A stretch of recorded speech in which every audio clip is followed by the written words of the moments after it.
नमस्कार. आजच्या आपल्या स्टोरीचे नाव आहे संकर्षण. कथा मीरा सिन्हा. गगन यांचा बालपणापासूनचा मित्र. आम्ही त्यांच्या घरातून बाहेर पडल्यापासून माझा नवरा आशिष पुन्हा पुन्हा म्हणत होता, मला समजतच नाहीये संकर्षण किती गगनसारखा दिसतो, बोलतो, वागतो सुद्धा, जणू तो त्याचाच मुलगा असावा. नाक आहे तुझ्यासारखं, पण माझं तर त्याच्यात अगदीच काही जाणवत नाही. मी म्हटलं, नाही कसं, तो तुमच्यासारखाच कुशाग्र बुद्धीचा आहे आणि थोडा संतापीसुद्धा. गगन भाऊ अगदी शांत वृत्तीचे आहेत. हो, पण आपला मुलगा म्हटल्यावर थोडा तरी माझ्यासारखा दिसायला हवा ना. तुम्हाला सांगू का, माणसाचं व्यक्तिमत्व घडतं ते त्याच्या घरातल्या वातावरणामधून, घरातल्या व्यक्तींच्या वागण्या बोलण्यातून. जन्मल्याबरोबर मी त्याला श्रुतीच्या ओटीत घातला. त्या क्षणापासून तो त्यांच्या घरात त्यांच्या संगतीत वाढतोय. त्याच्यावर त्यांच्या घरातले त्याच वातावरणातले संस्कार झालेत. दुसरं म्हणजे अपघातानं तो आपल्या कुटुंबात येऊन घातला होता. पण माझ्या मनात आलं, श्रुतीला बाळ होऊ शकत नाही, तेव्हा हे बाळ मी माझ्या पोटात वाढवून श्रुतीच्या ओटीत टाकेन. तिलाही आई होण्याचं सुख मिळेल.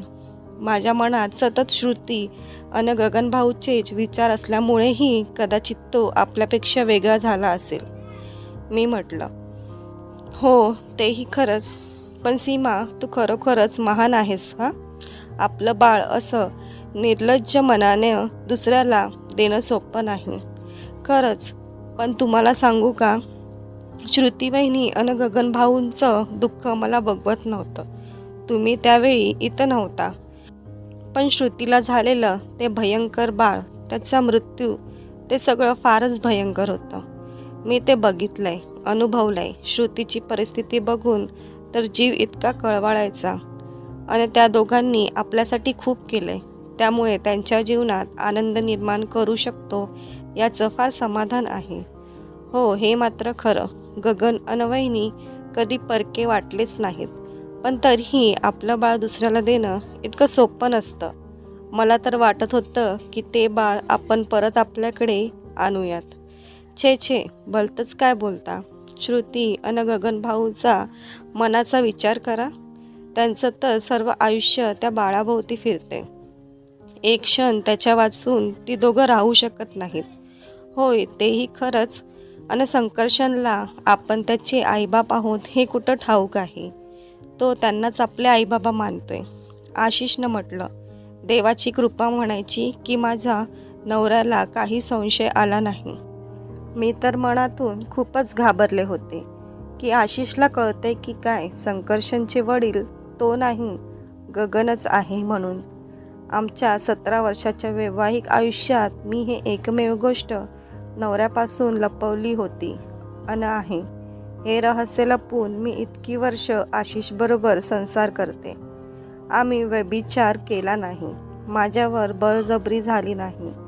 परिस्थितीच अशी होती की मी व गगन एकत्र आलो व संकर्षणचा गर्भ माझ्या पोटात रुजला. मात्र हे रहस्य आम्ही दोघांनी प्राणपणानं जपलं, म्हणूनच 2 आनंदी संसार आजही सुखानं आयुष्य जगतायत. गगन यांचा लहानपणापासूनचा मित्र. गगन हडकुळा, शांत, अभ्यासात बेतासबात, तर आशिष अंगपिढान सुदृढ, थोडा संतापी अन विलक्षण हुशार. दोघांच्या घराची परिस्थितीही खूपच भिन्न. गगन अगदी गरीब कुटुंबातला, तर आशिष उच्च मध्यमवर्गीय. पण इतका फरक असूनही या दोघांची मैत्री कोणीही हेवा करावं अशी होती.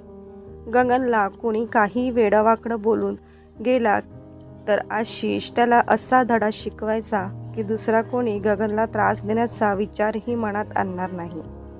आशिषचं प्रत्येक वाक्य गगनसाठी वेदवाक्य होतं. त्याच्या शब्दाबाहेर तो कधी जात नसे. कालचक्र फिरत होतं. आशिषची निवड IASसाठी झाली. गगननं छोटासा व्यवसाय सुरू केला. त्याला त्यावेळी माझ्या सासऱ्यांनी आर्थिक पाठबळ दिलं. आशिष शिकत असताना सासूबाईंचं निधन झालं होतं. त्यावेळी गगनच्या आईनं आशिषला आईची उणीव भासू दिली नव्हती. माझे सासरे तर म्हणायची त्यांना 2 मुलगे आहेत, आशिष आणि गगन. सुदैवानं दोघांची लग्नही मागे पुढे झाली आणि मी आणि श्रुती या कुटुंबात दाखल झालो. दुधात साखर वेगळावी तसा आम्ही दोघी या 2 पण एकत्र कुटुंबात रमलो. श्रुतीचं आणि माझं छान पटायचं. आम्हा चौघांची ती निखळ निर्मळ मैत्री अन परस्परांविषयी विश्वास आणि माया बघून सगळ्यांना नवल वाटायचं.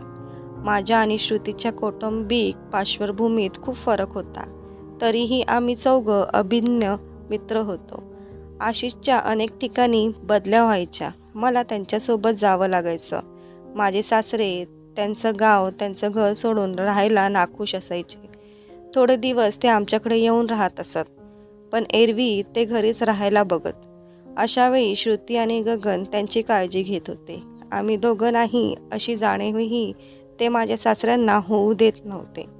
आम्हाला 2 मुलं झाली, पण श्रुतीला अजून मूल झालं नव्हतं. तिला दिवस राहायचे पण गर्भपात व्हायचा. डॉक्टरांच्या मते तिचं गर्भाशय गर्भ वाढवून पोसून पूर्ण वाढीचं मूल जन्माला घालण्या एवढं सक्षम नव्हतं. दर गर्भपातानंतर दोघंही इतके हिरमसून जात की आम्हालाही वाईट वाटायचं. गर्भपात आणि मानसिक धक्का, डिप्रेशन यामुळे श्रुतीची तर तब्येत खूपच खालावली होती. डॉक्टर म्हणाले, स्वतःच्या मुलाचा नाद सोडा, मूल दत्तक घ्या किंवा सरोगेशनचा मार्ग निवडा. पण दोन्ही उपाय दोघा नवरा बायकोला मान्य नव्हते. गगन म्हणायचा, मेडिकल सायन्स इतकं पुढे गेलंय तर श्रुतीला बाळ का होणार नाही. तर मित्रांनो, पुढील भाग नक्की बघा आणि स्टोरी आवडल्यास व्हिडिओला लाईक करा आणि चॅनलला सबस्क्राईब करायला विसरू नका.